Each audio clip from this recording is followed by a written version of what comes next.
எப்படியாவது இதை ஜெயிக்க வைக்கணும் அப்படின்னுட்டு அதுக்கப்புறம் ஒத்தக்கடையில் இருக்கிற அக்ரி காலேஜில் இருக்கிற அக்ரி ஆஃபீஸர்ஸ் கொஞ்சம் மீட் பண்ணி ஐடியா கேட்டேன். அப்போ தான் சொன்னாங்க அவங்க வந்து ஃபஸ்ட்டு தோசை மாவு இன்ட்ரடியூஸ் பண்ணோம். சத்து மாவு இதுக்கெல்லாம் அடுத்தது படியாக 7 days 7 தோசாஸ் அப்படிங்கிற கான்செப்ட். 7 சிறுதானியங்களில் 7 தோசை வெரைட்டிஸ். ஒவ்வொரு நாளும் நீங்கள் ஒவ்வொரு சிறுதானியம் பயன்படுத்தலாம் அப்படின்னு சொல்லி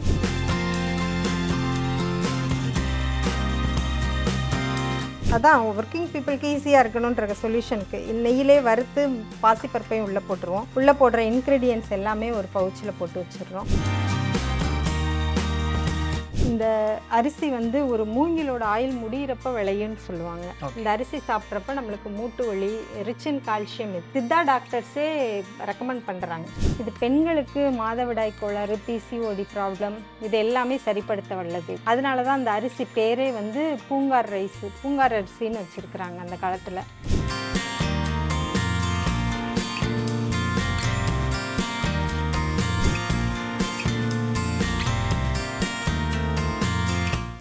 வணக்கம், நான் தமிழ்ச்செல்வி, கள்ளிக்குடி, மதுரை மாவட்டம்.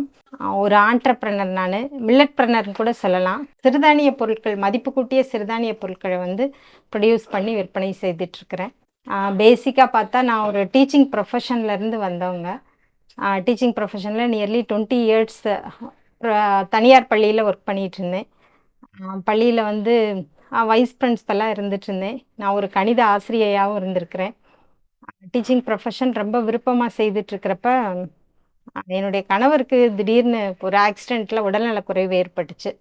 ஸோ அந்த டைமில் இந்த சிறுதானிய பொருட்கள்லாம் வந்து அவருக்கு கொடுத்தது மூலமாக அவர் ரெக்கவர் பண்ணி ஈஸியாக அவரோட ஹெல்த் கெயின் பண்ணி வர முடிஞ்சது. ஸோ அதனால் இந்த சிறுதானியத்தின் மேலே எனக்கு மிகுந்த ஈடுபாடு வர ஆரம்பிச்சிச்சு. ஸோ நம்ம வீட்டில் நம்ம கணவருக்கு ஒரு சரி பண்ண அந்த ஃபுட்டு நிறையா பேர் இந்த சொசைட்டியில் போய் சேர்க்கணும் அப்படிங்கிற ஒரு ஆர்வம் வந்தது. ஸோ அதனோட முயற்சியின் பேரில் தான் டீச்சிங் லைன்லேருந்து ஆண்டர்ப்ரனராக, ஒரு மில்லட்ப்ரனராக நான் மாறி வந்துட்டேன். இப்போ தமிழ் ஃபுட்ஸ் அப்படிங்கிற பிராண்ட் நேமில் வந்து என்னோடய ப்ராடக்ட்ஸ்லாம் செய்துட்ருக்கிறேன். இந்த சத்து மாவு தான் வந்து என்னோடய ஃபஸ்ட்டு ப்ராடக்ட்டு. கணவருக்கு சரி பண்ண இந்த சத்து மாவு ஃபஸ்ட்டு ப்ராடக்ட். இது நல்லா ஹிட் ஆனதுக்கப்புறம் தான் ஒவ்வொரு ப்ராடக்டாக செய்ய ஆரம்பிச்சு, கஸ்டமர் கேட்க செய்ய ஆரம்பிச்சு இப்போ 100+ ப்ராடக்ட்ஸ் வந்து இந்த சிறுதானிய மதிப்பு கூட்டி செய்துட்ருக்கிறேன். Okay ma'am. இப்போ நீங்கள் சொன்னீங்க, இந்த தொழிலுக்கு நான் வர்றதுக்கு முக்கிய காரணமே என்னுடைய கணவர் ஒரு ஒரு ஆக்சிடென்ட் நடந்தது அப்படின்னு சொன்னீங்க. அந்த இடத்துல வந்து நீங்கள் நிறைய அந்த குவாலிட்டியாக வந்து சிறுதானிய உணவுகள் தேடி போகிறப்ப என்னென்ன சவால்கள் இருந்துச்சு? இதை எப்போ நீங்கள் அதை அண்டர்ஸ்டாண்ட் பண்ணீங்க நீங்கள் அந்த விஷயம்? திடீர்னு ஒரு ஜாபில் நம்ம போயிட்டுருக்கிறவங்க திடீர்னு பிஸ்னஸில் குதிச்சா உடனே வந்து ஜெயிக்க முடியாது. ஸோ இப்போ இருக்கிறவங்கெல்லாம் பிஸ்னஸ் வந்தோன்னா நம்ம உடனே ஏர்ன் பண்ணிடலாம், லட்சம் கோடி அப்படின்லாம் கனவு கண்டுறாங்க. உடனே அது நடந்துராது. அதே மாதிரி ஆரம்பத்தில் நானும் அவ்வளோ எதிர்பார்த்துன்னு வரல. இதை வந்து நம்ம வீட்டில் சரி பண்ண பொருள், why can't we do it to the சொசைட்டின்ற ஒரு குட்வில்ல வந்தேன் நான். பட் பிஸ்னஸில் ஆரம்பத்திலே என்னால் வந்து ஜெயிச்சு அடுத்தடுத்து ஃபர்தராக கொண்டு போக முடியல. ஏன்னா புது ஃபீல்டு இல்லையா எனக்கு. ஸோ என்ன பண்ண ஆரம்பித்தோம் அப்படின்னா, ஃபஸ்ட்டு கேட்ட ஆர்டரு ஒரு 20 kg சத்து மாவு ஆர்டர் கேட்டிருந்தாங்க. ஸோ அதை செய்து ஆர்வமாக எடுத்துகிட்டு போனேன் ஷாப்புக்கு. பட் நியர்லி 1 week கழித்து பார்க்குறேன், ஒரு பேக்கெட் கூட சேல் ஆகலை. 2 weeks 3 weeksனு இப்படி கண்டினியூஸாக வீக்கெண்ட்ஸ் போய் கேட்குறேன். 1 month ஆனதுக்கப்புறமும் என்னோடய ப்ராடக்ட் இந்த ஒரு பேக் கூட சேல் ஆகலை 20 kgயில். ஸோ அப்போ ஏதோ ஒன்று நம்ம மேலே ஏதோ ஒரு மிஸ்டேக் இருக்குது, ஏன் நல்ல பொருள் ஏன் சேல் ஆக மாட்டேங்குது அப்படின்னு சொல்லி யோசிச்சு பார்த்தேன். நான் வீட்டில் இருக்கவங்ககிட்டையும் கேட்டேன். என்னோடய ஃப்ரெண்ட்ஸ்லாம் சொன்னாங்க, பேசாமல் நீ டீச்சிங் லைன்லேயே இருந்துருங்க, இது தேவையில்லாத வேலை உனக்கு. ஃப்ரெண்ட்ஸுக்கு ஆல்ரெடி நான் நிறையா கொடுப்பேன், இது மாதிரி செய்து கொடுப்பேன். அவங்க ஆர்வமாக எல்லோரும் சாப்பிட்டுட்டு இருந்தாங்க, ரிலேட்டிவ்ஸ் எல்லாருமே. வெளியே ப்ராடக்ட் கடைக்குன்னு போய் வச்சது அது ஃபஸ்ட்டு ஆர்டர். ஸோ அதில் ஃபெயிலியர் ஆகவும் யோசித்தேன்.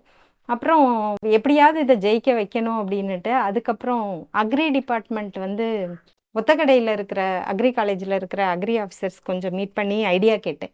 அப்போ தான் சொன்னாங்க, அவங்க வந்து ட்ரைனிங் அங்கே எடுக்கிறோம், இந்த ப்ராடக்ட்ஸ்க்கெலாம் மில்லட்டுக்கெலாம் ட்ரைனிங் கொடுக்குறோம் மேம் அப்படின்னாங்க. அதுக்கப்புறம் நானும் என்னோடய கணவர் எல்லாருமே அந்த ட்ரைனிங் போய் அட்டன் பண்ணிவிட்டு அதுக்கப்புறம் எப்படி ப்ரொசீஜராக நம்ம ஒரு பிஸ்னஸ் ப்ராடக்ட் எப்படி இருக்கணும் அப்படிங்கிற ஒரு ப்ரொசீஜர்ஸ் தெரிஞ்சிட்டோம். அதுக்கப்புறம் FSSAI, ISO அந்த மாதிரி சர்டிஃபிகேஷன் ப்ளஸ் ப்ராடக்டில் ஒரு லிஸ்ட்டில் என்னென்ன இருக்கணும் அப்படிங்கிறதெல்லாம் டெவலப் பண்ணி அதுக்கப்புறம் நாங்கள் ப்ராடக்டை கொண்டு போனப்போ ரொம்ப சக்ஸஸ்ஃபுல்லாக பண்ண முடிஞ்சுச்சு. மார்க்கெட்லேயும் நம்மளோட பிராண்டு வந்து நல்ல ஒரு நேம் க்ரியேட் ஆச்சு. வாங்கினவங்க வந்து அடுத்தடுத்து ஃப்ரெண்ட் சர்க்கிளில் சொல்லி இன்ட்ரடியூஸ் பண்ணி ஒவ்வொரு ஷாப்லேயும் நம்மளோட ப்ராடக்டை கூப்பிட்டு அவங்களே வாண்டடாக வச்சுக்க ஆரம்பித்தாங்க. இந்த இதை வந்து ஒரு குடிசை தொழிலாக நான் செய்துட்ருக்கிறப்ப கேவிஐசி அப்படிங்கிறது MSME department, under MSME department கேவிஐசின்ற டிபார்ட்மெண்ட் மூலமாக எங்களுக்கு ஒரு கால் வந்தது. இந்த ப்ராடக்ட் அவங்களோட நண்பர் மூலமாக தெரிஞ்சு, நல்ல தம்பி அப்படிங்கிறவர் டிடியாக இருந்தார் அவர் மதுரையில். அவர் கூப்பிட்டு கேட்டு நல்ல ப்ராடக்ட் பண்ணுறீங்க, எங்கள் மூலமாக என்ன சப்போர்ட் வேணும்னு கேட்டாங்க. ஆக்சுவலாக அவங்க மூலமாக என்ன சப்போர்ட் எடுத்துக்கணும்னு தெரியல. சார் உங்களுக்கு ப்ராடக்ட் வேணால் நாங்கள் சப்ளை பண்ணுறோம் அப்படின்னோம்.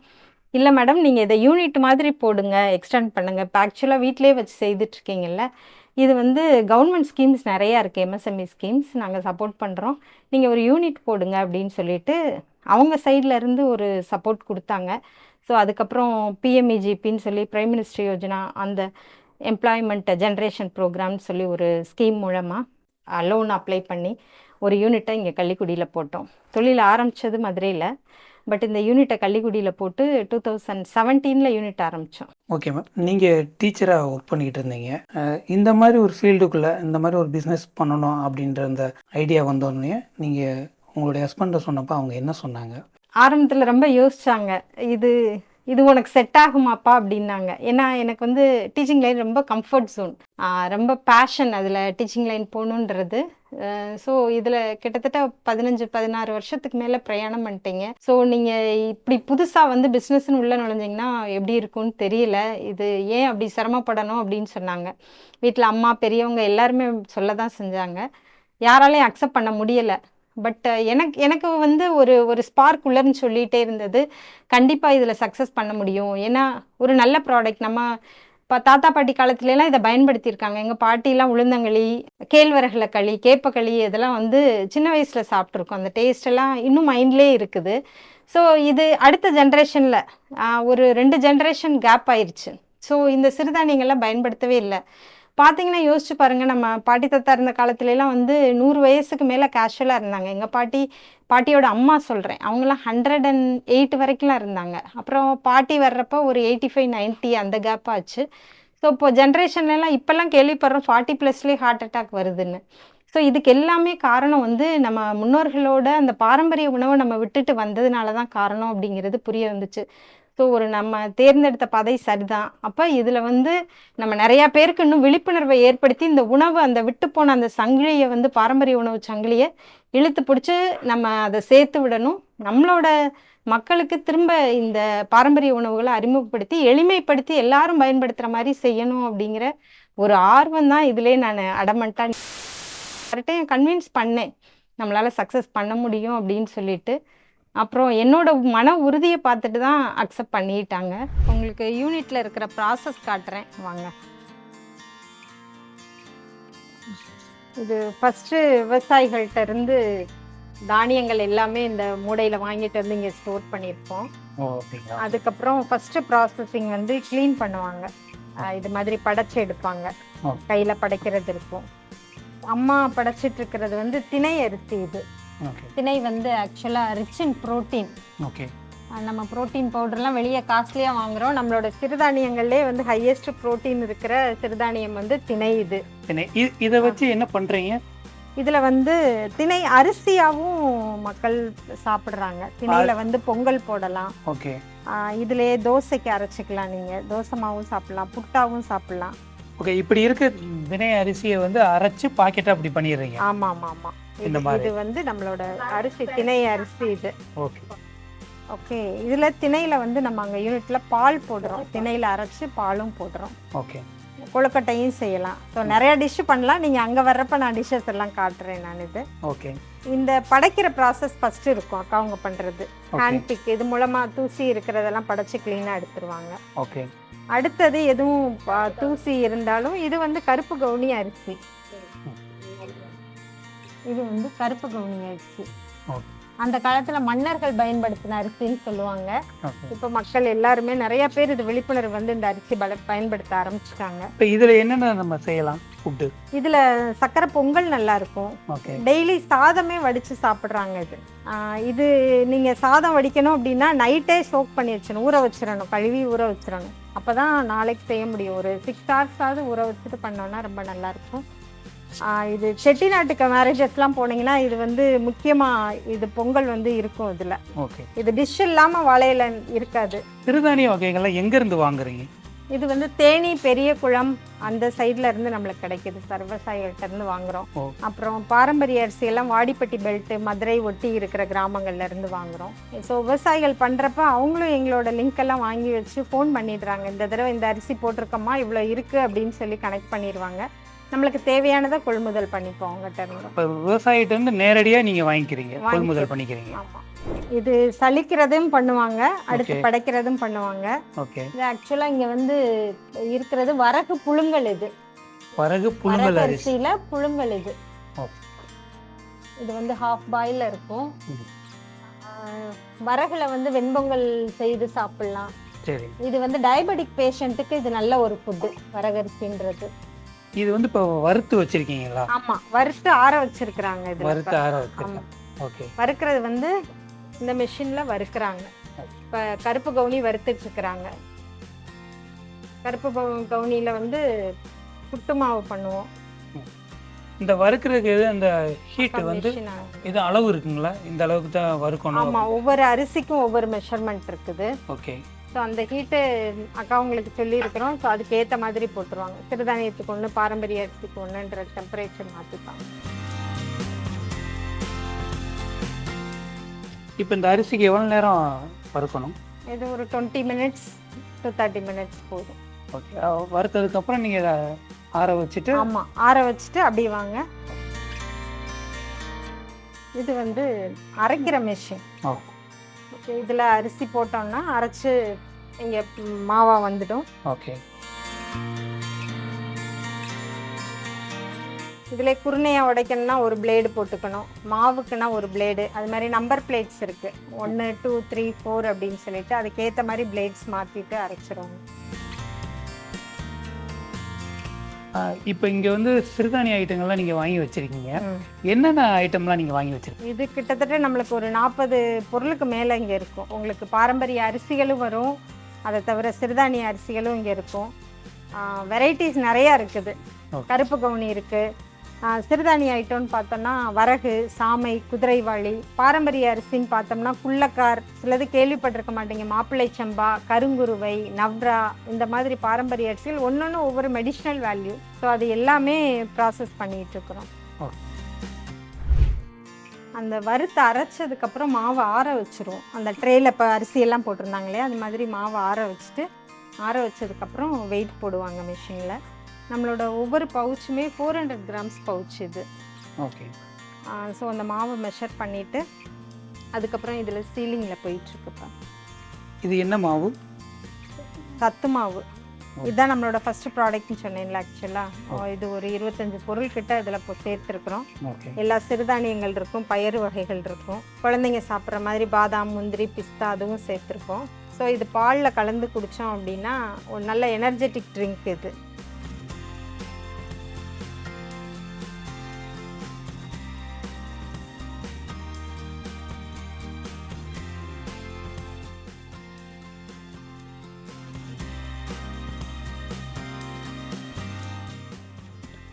இதுதான் இது வந்து பிரைஸ் எவ்வளோ வருது? ப்ரைஸ் இது 220 வரும். 220. ஆமாம், 400 கிராம் சத்து மாவு. ஆமாம். நம்மளோட ஃபைனல் ப்ராடக்ட்னு பார்த்தீங்கன்னா இந்த இதில் நம்மளோட தமிழ் ஃபுட்ஸுன்ற ஒரு நம்மளோட கம்பெனி நேமு, அதுக்குரிய லோகோ வந்து ரெஜிஸ்டர் பண்ணியிருக்கிறோம். அது அப்புறம் காதி இந்தியாவில் நம்மளோடது ப்ராடக்ட்ஸ் எல்லாமே ரெஜிஸ்ட்ரேஷன் பண்ணியிருக்கிறோம். ஸோ அந்த லேபிள் இருக்கும், காதி இந்தியான்ற லேபிள். அப்புறம் FSSI ISO கோடும் இருக்கும். இங்கே என்னென்ன ஐட்டம் இருக்குன்ற பார்த்துடலாங்களா? பார்க்கலாம். இப்போ இங்கே இந்த ரோவில் இருக்கிறதெல்லாம் வந்து தோசை வெரைட்டிஸ். இப்போ ஒர்க் பண்ணுறவங்களுக்கு வந்து ஈஸியாக இருக்கணும், சிறுதானியங்கள்லாம் எப்படி செய்கிறதுன்னு தெரியாமல் ஜென்ரேஷன் இருந்தாங்க. நம்ம ஆரம்பிக்கிறப்ப 10 வருஷம் முன்னாடி ஆரம்பிக்கிறப்ப ஃபஸ்ட்டு தோசை மாவு இன்ட்ரடியூஸ் பண்ணோம். சத்து மாவு இதுக்கெல்லாம் அடுத்தது படியாக 7 days 7 தோசாஸ் அப்படிங்கிற கான்செப்ட். 7 சிறுதானியங்களில் 7 தோசை வெரைட்டிஸ். ஒவ்வொரு நாளும் நீங்கள் ஒவ்வொரு சிறுதானியம் பயன்படுத்தலாம் அப்படின்னு சொல்லி ஃபஸ்ட்டு இது போகிறது கொஞ்சம் ஸ்லோவாக இருந்தது. பட் ஒர்க்கிங் பீப்புளுக்கு தெரிஞ்சதுக்கப்புறம் இது நல்ல பாப்புலர் ஆயிடுச்சு இந்த ஃபுட்டு. இப்போ வரகு தோசை இருக்குது, திணை தோசை இருக்குது, சாம தோசை இருக்குது, கம்பு தோசை, குதிரைவாளி தோசை மாவு. ஸோ இந்த மாவு 7 தோசை மாவுமே வந்து ரொம்ப அருமையாக இருக்கும். இதை வந்து இந்த மாவை நீங்கள் ஒரு 3 மணி நேரம் முன்னாடி, இப்போ ஒர்க்கிங் பீப்புள் 5 o'clock எழுந்தாங்கன்னா கரைச்சி வச்சாங்கன்னா 7:30க்கு அவங்க தோசை ஊற்றிக்கலாம், 8 o'clock தோசை வார்த்துக்கலாம். ஸோ அந்த மாதிரி சிம்பிளாக அவங்கள சிம்பிளிஃபை பண்ணி பண்ணுற மாதிரி பண்ணோம். அடுத்தது கேரளாலேருந்து ஒரு கஸ்டமர் எங்களுக்கு எல்லா சிறுதானியத்துலேயும் புட்டு மாவு வேணும் அப்படின்னாரு. அப்போ சிறுதானியங்கள் எல்லாம் பாரம்பரிய அரிசி எல்லாம் சேர்த்து 11 வகையான புட்டு மாவு போட ஆரம்பித்தோம். இப்போ சிவப்பரிசி புட்டு மாவு இருக்குது, கேழ்வரகு புட்டு மாவு இருக்குது, சோள புட்டு மாவு, கம்பு புட்டு மாவு, அது மாதிரி ஒரு 11 வெரைட்டிஸ் போட ஆரம்பித்தோம் புட்டு மாவில். எல்லா தானியமும் கலந்த தோசை மாவு வேணுமான்னு ஒரு சில கஸ்டமர் கேட்டாங்க. தனித்தனியாகவும் போட்டோம், தனித்தனி டேஸ்ட்டில் எல்லாம் கலந்து எங்களுக்கு வேணும், குழந்தைகளுக்கு கொடுக்கணும். பல தானிய தோசை மாவுன்னு ஒன்று இன்ட்ரடியூஸ் பண்ணோம். இதில் எல்லா தானியங்களும் கலந்து மிக்சடாக பண்ண ஆரம்பித்தோம். ஸோ இது நல்ல பாப்புலர் ஆச்சு. ஹோட்டல்ஸ்க்குலாம் நிறைய அந்த பலதானிய தோசை மாவு ஆர்டர் பண்ணி வாங்க ஆரம்பித்தாங்க. இப்போ நிறைய ஹோட்டல்ஸில் வந்து இன்றைய ஸ்பெஷல்னு போட்டே சிறுதானிய தோசை ஏதாவது ஒரு வெரைட்டி இன்ட்ரடியூஸ் பண்ணுறாங்க. ஸோ அதுக்கும் இந்த மாவு நல்லா போயிட்டுருக்கு. மேரேஜஸ்க்கு, ஃபங்க்ஷன்ஸ்க்கெல்லாம் வந்துமே இந்த மாவு வெரைட்டி வாங்கிட்டு போகிறாங்க. இதில் வந்து உளுந்தங்களி, வெந்தயக்களி அப்படிங்கிற வெரைட்டியும் பண்ணுறோம். இந்த களி மாவு சொன்னேன்ல, பாட்டி செஞ்ச களி எனக்கு ரொம்ப பிடிக்கும் அப்படின்னு. ஸோ இப்போ தோசைக்கு அடுத்தபடியாக அந்த களி மாவு இன்ட்ரடியூஸ் பண்ணோம். உளுந்தில், கருப்பு உளுந்தில் அரிசி மாவு கலந்து இந்த உளுந்தங்களி மாவு, வெந்தயம் அதிகமாக சேர்த்துருந்தா வெந்தயக்களி. அடுத்தது குதிரைவாளியிலே உப்புமா போடுற மாதிரி அதில் இருக்க இன்க்ரீடியன்ட்ஸ் எல்லாமே சேர்த்து அந்த குதிரைவாளியிலே அரிசியோடு சேர்த்து இது பண்ணியிருப்போம். இது என்னோட ஃபேவரேட். இது வரகு வெண்பொங்கல்னு சொல்லிட்டு வரகரிசியில் என்ன பண்ணோம் அப்படின்னா, அதான் ஒர்க்கிங் பீப்புளுக்கு ஈஸியாக இருக்கணுன்ற சொல்யூஷனுக்கு நெய்யிலே வறுத்து பாசிப்பருப்பையும் உள்ளே போட்டுருவோம். உள்ளே போடுற இன்க்ரீடியன்ட்ஸ் எல்லாமே ஒரு பவுச்சில் போட்டு வச்சிடுறோம். ஸோ ரொம்ப ஈஸியாக இருக்கும். ஒரு 3 பங்கு தண்ணியை ஊற்றி நீங்கள் குக்கரில் வச்சா போதும். ஸோ தாளிதத்துக்குரிய எல்லாமே ரெடியாக இருக்குது. ஸோ இது ஈஸி டு குக் உங்களுக்கு. ஸோ இந்த ப்ராடக்ட்டும் நல்ல பாப்புலர் ஆச்சு. ஸோ வரகரிசியில் வெண்பொங்கல், குதிரைவாளியில் உப்புமா, சாமையில் கிச்சடி மிக்ஸு, இது சாமை அரிசியில். ஸோ இதிலேயே பொங்கலும் பண்ணிக்கலாம் நீங்கள். நம்ம இவங்களுக்கு பண்ணுறதுக்கு வெரைட்டி காமிக்கிறதுக்காக ப்ராடக்ட் ஒன்றா அப்படி போட ஆரம்பித்தோம். பெரியவங்கெல்லாம் வந்து இப்போ என்ன கேட்டாங்க அப்படின்னா, அரிசி வெரைட்டிஸ் நீங்கள் கஞ்சி சாப்பிட்ற மாதிரி தனியாக கொடுங்க, இந்த மாதிரி மிக்சடாக வேணாம், தோசை மாவு வேணான்னு கேட்குறவங்களுக்கு சீனியர் சிட்டிசன்ஸ்க்குலாம் வந்து தனித்தனியாக அரிசிகள் போட ஆரம்பித்தோம். இங்கே இருக்கிறது எல்லாமே வரகரிசி. ஓகே. இது வரகு புழுங்கல், அங்கே இருக்கிற திணை, இது குதிரைவாளி புழுங்கல், அதுக்கடுத்து திணை அரிசி இருக்குது. மூங்கில் அரிசின்னு ஒன்று, இது வந்து ஒரு பாரம்பரிய அரிசி. இதை பற்றி கண்டிப்பாக சொல்லணும். இந்த அரிசி வந்து ஒரு மூங்கிலோட ஆயில் முடிகிறப்ப விளையும்னு சொல்லுவாங்க. இந்த அரிசி சாப்பிட்றப்ப நம்மளுக்கு மூட்டு வலி, ரிச் இன் கால்சியம், இது மூட்டு வலி எல்லாம் குணமாகுது அப்படின்னு சொல்லிட்டு இது சித்தா டாக்டர்ஸே ரெக்கமெண்ட் பண்ணுறாங்க. நிறைய பேர் வந்து இதை கேட்டு வாங்கிட்டு போகிறாங்க. இந்த அரிசியை இது வந்து மூங்கிலோட ஆயில் முடிகிறப்ப வர்ற அரிசி. வர அரிசி 40 வருஷத்துக்கு ஒருக்க விளையிற அரிசி இது. 40 வருஷத்துக்கு ஒருக்கா. நல்ல மெடிசினல் வேல்யூ, பட் காஸ்ட்லியும் கூட. 1 கிலோவே 1000க்கு மேலே இருக்கும். அது தவிர இங்கே கம்பு, தனி கம்பு. இது கம்பு வேணுன்றவங்க வாங்கி கூழ் அரைக்கிறதுக்கு, இதுக்கு அவங்களா செஞ்சுக்கிறவங்க கம்பு கேட்பாங்க. இது கேழ்வரகு. இதில் சாமை புழுங்கல் இருக்குது. இது வந்து சாமை அரிசி. இப்போ நம்ம இந்த ஒவ்வொரு அரிசியிலையுமே தனியாகவும் மாவு போட்டிருப்போம். கம்பு மாவு தனியாக, கேழ்வரகு தனியாக. இப்போ தோசை மாவுன்னு நான் சொன்னேன்னா அதில் உளுந்தும் கலந்துருப்போம். தனி மாவு ஒரு சிலர் கூழுக்கு அப்படின்னு கேட்டாங்கன்னா தனி மாவு கம்பு மாவு, தனி மாவு கேழ்வரகு மாவு, திணை மாவு, இந்த மாதிரி தனித்தனியாகவும் போட்டு வச்சுருப்போம். அதில் வந்து கூட டைஜஷனுக்கு சுக்கு, ஏலக்காய் மட்டும் சேர்த்து அரைச்சிருப்போம். கொழுக்கட்டையும் செய்யலாம். இதை தவிர பாரம்பரிய அரிசிகள் பண்ணுறோன்னு சொன்னேன் இல்லையா, இது வந்து கவுனி அரிசி. இப்போ உங்கள்கிட்ட அங்கே காய வச்சிருந்தது காட்டினேன் இல்லையா, அந்த கருப்பு கவுனி. இது வந்து கைக்குத்தல் அரிசின்னு சொல்லி. கைக்குத்தல் அரிசி. ஆமாம். இது நவ்ரா அரிசி அப்படிங்கிறது. இது பூங்கார். இந்த பூங்கார் அரிசியை பற்றி சொல்லணும் அப்படின்னா, இது பெண்களுக்கு மாதவிடாய் கோளாறு, பிசிஓடி ப்ராப்ளம், இது எல்லாமே சரிப்படுத்த வல்லது இது. அதனால தான் அந்த அரிசி பேரே வந்து பூங்கார் ரைஸ், பூங்கார் அரிசின்னு வச்சிருக்கிறாங்க அந்த காலத்தில். நம்ம முன்னோர்கள் ஒவ்வொன்றுமே காரணத்தோட தான் வச்சிருக்கிறாங்க. பூங்கார் அரிசிங்களா? ஆமாம். பூங்கார் அப்படிங்கிறது பெண்ணுன்னு அர்த்தம். ஓகே. அதனால இந்த பூங்கார் அரிசி வந்து கர்ப்பப்பை பிரச்சனைகளை சரி பண்ணக்கூடியது. ஸோ இதை வாங்கி தொடர்ந்து பயன்படுத்தினோம் அப்படின்னா கண்டிப்பாக ஒரு 2 monthsல நல்லா ரெக்கவர் ஆகிடும் அவங்களுக்கு. இது பேர் ரெட் ரைஸ், சிவப்பரிசி. சிவப்பரிசி. ஓகே. இதுவும் டயபெட்டிக் பேஷண்ட் வந்து இப்போ நிறைய பயன்படுத்துகிறாங்க. ஓ. குறையுது, கண்ட்ரோல் ஆகுது அப்படிங்கிறது சொல்கிறாங்க. இது மட்டை அரிசி. இது வெளியே வந்து வந்து கேட்குற கஸ்டமர்ஸ்லாம் வந்து கேரளா அரிசின்னு சொல்லி கேட்பாங்க. சரி. ஆக்சுவலாக இது கேரளா அரிசி கிடையாது. நம்ம தமிழ்நாடு ராமநாட்டில் விளையிற அரிசி தான் இந்த மட்டை அரிசி. ஓகே. நம்ம மக்கள் பயன்படுத்தாமல் விட்டதன் விளைவு வந்து கேரளாவில் இருக்கிறவங்க இதனோட பயனை அறிஞ்சு பயன்படுத்த ஆரம்பித்தாங்க. ஓகே. அதனால் கேரளா அரிசி ஆயிடுச்சு. பட் இதுலேயும் மெடிஷனல் வேல்யூ நிறையா இருக்குது. ஸோ மட்டை அரிசி அது. ஸோ இந்த மாதிரி வெரைட்டிலையும் நம்ம ஒரு 20 வெரைட்டிக்கு மேலே பண்ணிகிட்ருக்கோம். மாப்பிள்ளை சம்பான்னு ஒன்று இருக்கும். ஓகே. அது பேர் மாப்பிள்ளை சம்பான்னு ஏன் வந்ததுன்னா அதை சாப்பிட்டோன்னா மாப்பிள்ளை மாதிரி எப்பயுமே தெம்பாக இருப்போம் அப்படின்றதுக்காக. ஸோ இது மாதிரி ஒவ்வொரு அரிசியுமே வந்து ஒவ்வொரு ரீசனோடையே நேம் வச்சுருக்குறாங்க அந்த காலத்தில். ஸோ இதை எல்லாமே மக்கள் பயன்படுத்தணும் அப்படிங்கிறதுக்காக தான் ஒன்றா ப்ராடக்ட் பண்ணிகிட்ருக்கோம் இதில். ஓகே. இப்போ ஆரம்பத்தில் இந்த தொழில் செய்யும்போது உங்களுக்கு என்னென்ன சவால்கள்லாம் இருந்தது? சவால்கள் அப்படின்னு சொல்லி பார்த்தோம்னா, இப்போ நான் போய் சிறுதானியம் வைக்கிற பாக்கெட் பக்கத்திலே வந்து மைதா மாவு என்ன ப்ராடக்ட்ஸ் இருக்குதோ அதுதான் வேகமாக முடியும். நம்மளோடது கொஞ்சம் லேட்டாக தான் பிக்கப் ஆகும். ஒரு கிட்டத்தட்ட நான் ஒரு ஏர்னிங் எடுக்க ஆரம்பித்ததே ஒரு 5 இயர்ஸ் கிட்ட ஆச்சு. அதனால தான் நான் சைடில் ஒர்க் பண்ணிகிட்டே இதையும் பண்ணிகிட்டு இருந்தேன். கொஞ்சம் அவேர்னஸ் மக்களுக்கு ஏற்பட லேட் ஆச்சு. அவேர்னஸ் ஆனதுக்கப்புறம் தான் பிக்கப் ஆக ஆரம்பிச்சிச்சு சேல்ஸ். இப்போ பார்த்தீங்கன்னா இந்த பிஸ்னஸ் நீங்கள் பண்ண ஆரம்பிச்சிருங்க. எத்தனை வருஷமாக பண்ணிகிட்டு இருக்கீங்க இது? இது வந்து 11th இயர்ஸ் சார். 2015ல் குடிசை தொழில் ஆரம்பித்தோம். வீட்டில் வச்சு செய்ய ஆரம்பித்தோம். சரிங்க. 17ல் இந்த யூனிட் போட்டோம் நம்ம. ஓகே. இப்போ 11வது வருஷம் நடந்துட்டுருக்கு. இப்போ நீங்கள் மோடி அவர்களை சந்தித்த அந்த அந்த வாய்ப்பு எப்படி கிடைச்சது? அங்கே என்ன நடந்தது? எங்களுக்கு வந்து இந்த எம்எஸ்எம்இ டிபார்ட்மெண்ட் மூலமாக எவ்ரி இயர் வந்து நேஷ்னல் அவார்டு தேர்வு செஞ்சு அங்கே அனுப்புவாங்க. ஓகே. ஸோ இந்தியா லெவலில் தேர்வு செஞ்சு அங்கே அவார்டுக்கு அனுப்புவாங்க. நான் ஸ்கூல்லேருந்து ரிசைன் பண்ணி கம்ப்ளீட்டாக இந்த இதுக்கு வந்ததுக்கப்புறம் அந்த கேவிஐசி அதிகாரிகள் வந்து நல்லா ஊக்கப்படுத்துவாங்க. அங்கங்கே ஸ்டால் நடக்கிறப்ப இந்த பொருள் வந்து அடுத்த மாவட்டத்துக்கும் போகணும் அப்படின்னு சொல்லி ஸ்டாலுக்கு ரெக்கமெண்ட் பண்ணுவாங்க. அவங்க சொல்கிற எல்லா இடங்களுக்குமே நாங்கள் போயிடுவோம்.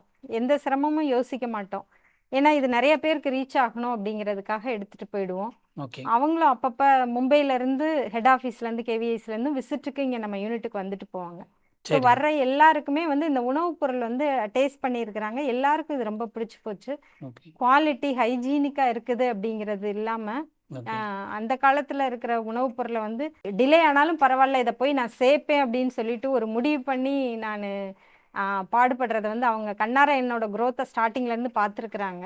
ஸோ அவங்க வந்து எம்எஸ்எம்இ டிபார்ட்மெண்ட் மூலமாக நேஷ்னல் அவார்டுக்கு செலக்ட் பண்ணி 2022க்கு ரெக்கமெண்ட் பண்ணி அனுப்புனாங்க. ஓகே. என்னை மாதிரி பெண் தொழில் முனைவோர் 13 பேரை இந்தியா லெவலில் தேர்ந்தெடுத்தாங்க. தமிழ்நாட்டிலேருந்து ரெப்ரசன்ட் பண்ணி அனுப்புனது வந்து என்னை செலக்ட் பண்ணி அனுப்பிச்சிருந்தாங்க. அது நானே எதிர்பார்க்காத ஒன்று தான். திடீர்னு பை காட்ஸ் கிரேஸ் கேவிஐசி மூலமாக சப்போர்ட் கிடச்சி அனுப்பிச்சி வச்சாங்க. அவரும் வாழ்த்தி அனுப்பினார். பிரதமர்கிட்ட பேசினது இன்றைக்கும் கனவு மாதிரி தான் இருக்குது. அது எப்படி நடந்ததுன்னு எனக்கும் தெரியல. பட் அவர் ஒன்றொன்னையும் விசாரித்து பொறுமையாக அழகாக இங்கிலீஷில் தான் பேசினேன் அவர்கிட்ட.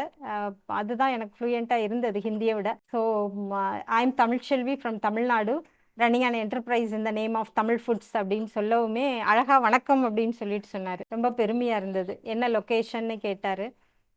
டக்குன்னு அவர் கள்ளிக்குடின்னு சொன்னோம்னா அவங்களுக்கு தெரியாது. கள்ளிக்குடின்னு சொல்லிட்டு மதுரை டிஸ்ட்ரிக்ட் அப்படின்னு சொல்லிட்டு சொன்னேன். அவருக்கு மீனாட்சி அம்மன் டெம்பிளை லொக்கேஷன் கரெக்டாக காமிச்சார். அது மீனாட்சி அம்மன் டெம்பிள் இருக்குல்ல அப்படின்றத நான் காமராஜர் பிறந்த ஊர் விருதுநகர் மாவட்டத்தை சேர்ந்தவங்க, இருக்கிறது மதுரை மாவட்டம் அப்படின்னு சொல்லிட்டு அப்புறம் ஒர்க் பண்ணுறது என்ன பண்ணுறீங்க அப்படின்ற ப்ராடக்ட்லாம் கேட்டார். ஸோ அதை பற்றி எக்ஸ்பிளைன் பண்ணோம். நல்லா பண்ணுங்கள், இனி எக்ஸ்போர்ட் பண்ணுங்கள், இந்த ப்ராடக்ட்ஸ் எல்லாம் உலகளவில் இந்த போய் சந்தைப்படுத்தல சேர்த்துடுங்க அப்படின்னு சொல்லிட்டு வாழ்த்தி அனுப்பினார். இப்பயும் அது வந்து ஒரு கனவாக தான் இருக்குது. இப்போ இங்கே தயார் பண்ணுற அந்த பொருட்களை வந்து தமிழக முதலமைச்சர் சிஎம் சார் அவங்க தரப்புலாம் வந்து ஏதாவது பார்த்தாங்களா? அது சம்மந்தமாக ஏதாவது பேசினாங்களா? நம்ம சிஎம் சார் வந்து இங்கே மதுரை விசிட் வர்றப்பெல்லாம் எஃப்எஸ்எஸ்ஐ டிபார்ட்மெண்ட் மூலமாக நம்மளோட ப்ராடக்ட்ஸை வாங்கிட்டு போயிருக்கிறாங்க. நம்மளோட ஸ்நாக்ஸு, திணைப்பால், அப்புறம் நம்மளுடைய குக்கீஸ் இருக்கும். குக்கீஸ் ப்ராடக்ட்டு இது வந்து மில்லட்லேயே செய்கிற குக்கீஸ் இது. ஓகே. ஸோ இந்த குக்கீஸு, நம்மளோட லட்டுக்கள் நான் அங்கே ஷாப்புக்கு வரப்போ காட்டுறேன். சிறுதானிய லட்டுக்கள், கம்பு, கேழ்வரகு, திணை, அந்த மாதிரி லட்டு வெரைட்டிஸுமே நம்ம செய்ததை வந்து அவங்களுக்கு போய் ரீச் பண்ணியிருக்கு. ஸோ எல்லாருமே சாப்பிட்டு மீட்டிங்கில் சாப்பிட்ட கலெக்டர்ஸும் சரி, மினிஸ்டர்ஸும், சிஎம் எல்லாரும் அப்ரிஷியேட் பண்ணது எங்களுக்கு அவங்க மூலமாக தெரிய வந்தது. நம்மளோட கவர்மெண்ட்லேருந்து இப்போ அக்ரி டிபார்ட்மெண்ட்லேருந்து நிறைய விவசாயிகளை கூப்பிட்டு வருவாங்க. ஆக்சுவலாக விவசாயிகள் வந்து அவ்வளோ உழைக்கிறாங்க. அந்த உழைக்கிறதுக்கு ஏற்ற ஊதியம் வந்து அவங்களுக்கு கிடைக்கிறது இல்லை அப்படிங்கிறது எல்லாரோட கருத்தும் எல்லாருக்கும் தெளிவாக தெரிஞ்சது தான். அப்படி அவங்க ஆஃபீஸர்ஸ் கூப்பிட்டு வர்றப்ப அவங்க என்ன சொல்லுவாங்க அப்படின்னா, இவங்களுக்கு இந்த மதிப்பு கூட்டுறதுக்கு ட்ரைனிங் கொடுங்க மேம் அப்படின்னு சொல்லி கூட்டிகிட்டு வருவாங்க. ஒவ்வொரு மாவட்டத்துலேருந்து ஒரு விசிட் வந்தாங்கன்னா ஒரு 50 பேர் கூட்டிகிட்டு வருவாங்க. அப்படி தேனி, பெரியகுளம், கமுதி அந்த மாதிரி ஒவ்வொரு விருதுநகர் டிஸ்ட்ரிக்ட் அப்படி ஒவ்வொரு டிஸ்ட்ரிக்ட்லேருந்து கூப்பிட்டு வந்திருக்கிறாங்க. ஸோ அவங்களுக்கு நீங்கள் விளைவிக்கிற பொருளை நீங்களே இது மாதிரி பண்ணலாம் அப்படிங்கிறதுக்கான ட்ரைனிங் வந்து கொடுத்துருக்குறேன். சிறுதானியத்தில் மதிப்பு கூட்டும் பயிற்சி அப்படின்றது நான் எப்படி கற்றுக்கிட்டேனோ அந்த கற்றுக்கிட்டதை இன்னைக்கு ஆர்வம் இருக்கிறவங்களுக்கு எடுத்து சொல்லிட்டு இருக்கேன். அதை தவிர அக்ரி டிபார்ட்மெண்ட்டுன்னு இல்லை, அதை தவிர வெளியேருந்து என்ன மாதிரி பெண்கள் ஆர்வமாக இருக்கிறவங்க, நாங்கள் வீட்டில் ஃப்ரீயாக இருக்கோம் மேம், எங்களுக்கு இது கற்றுக்கணும்னு ஆசையாக இருக்குன்னு என்கிட்ட வாங்குகிற கஸ்டமர்ஸும் நிறைய பேர் வந்திருக்கிறாங்க. ஸோ அவங்களுக்குமே ஆர்வம் இருக்கிறவங்களுக்கு, நானும் ஒருத்தியே போய் எல்லா இடங்கள்லையும் இந்த சிறுதானிய ஃபுட்டை வந்து சேர்க்கறதுக்கு முடியாத ஒன்று. ஸோ இது மாதிரி நம்மளை ஒரு 100 பேருக்கு மேலே பெண் தொழில் முனைவர்களை உருவாக்கணும் அப்படின்னா இந்த பொருள் நிறைய இடங்களை ரீச் பண்ணும். ஏன்னா இது ஒரு மெடிசன்றது டாக்டருக்கு செலவழிக்கிறத ஒரு கிச்சன்லேருந்து இந்த மாதிரி ப்ராடக்ட்ஸை நம்ம அறிமுகப்படுத்திட்டோம் அப்படின்னா ஒரு ஹெல்த்தியான ஃபேமிலியாக இருக்க முடியும். ஸோ பெண்களுக்கு ப்ரமோட் பண்ணுறதுல எனக்கு வந்து டபுள் சந்தோஷம். ஸோ அப்படி வர்றவங்களுக்கு இந்த மாதிரி ட்ரைனிங்ஸை வந்து கொடுத்து அவங்களுக்கு எப்படி தொழில் பண்ணணும், நான் கடந்து வந்த பாதை, அப்போ இந்த சேலஞ்சஸ்லாம் நீங்கள் எப்படி எதிர்கொண்டா உங்களால் சவாலில் ஜெயிச்சு மேலே வர முடியும் அப்படிங்கிற ஒரு தன்னம்பிக்கை ஊட்டுற மாதிரியும் அவங்களுக்கு பயிற்சி கொடுக்குறேன். ஸோ நிறைய பேர் அது மாதிரி சக்ஸஸ்ஃபுல்லாக பண்ணிகிட்ருக்குறாங்க. அப்போ என்ன மாதிரி விஷயங்கள் ட்ரைனிங்கில் என்னென்ன கொடுக்குறீங்க, என்ன மாதிரி விஷயங்கள் சொல்லித்தரீங்க? ஃபஸ்ட்டு அவங்களுக்கு ஆர்வம் இருக்கான்னு பார்ப்பேன். சிறுதானியத்தில் ஆர்வம் இருக்கா, ஃபுட்டு செய்கிறதுல ஆர்வம் இருக்கா அப்படின்னு சொல்லிட்டு பார்ப்பேன். நிறைய பேர் வந்து இதை ஒரு ஏர்னிங்க்கு அப்படின்னு சொல்லிட்டு வந்தாங்கன்னா அது அந்த பர்பஸை உடனே அடைய முடியுமான்னு தெரியல. ஆர்வம் இருக்கணும். எந்த ஒரு தொழிலுமே செய்கிறப்ப அவங்களுக்கு அதில் தன்னம்பிக்கையும் ஆர்வமும் ஃபஸ்ட்டு இருக்கணும். ஸோ அந்த ஆர்வம் இருக்கான்றதை செக் பண்ணுவேன். இல்லைன்னா நானே சொல்லிவிடுவேன், இதுக்கு நீங்கள் வேறு பிஸ்னஸ் பண்ணலாம் அப்படின்னு சொல்லிட்டு. சிறுதானியம் மேலே ஆர்வம் இருக்கிறவங்க, சமையலில் ஆர்வம் இருக்கிறவங்க இந்த மாதிரி பிஸ்னஸை சூஸ் பண்ணால் கண்டிப்பாக வந்து வெற்றி அடையலாம்.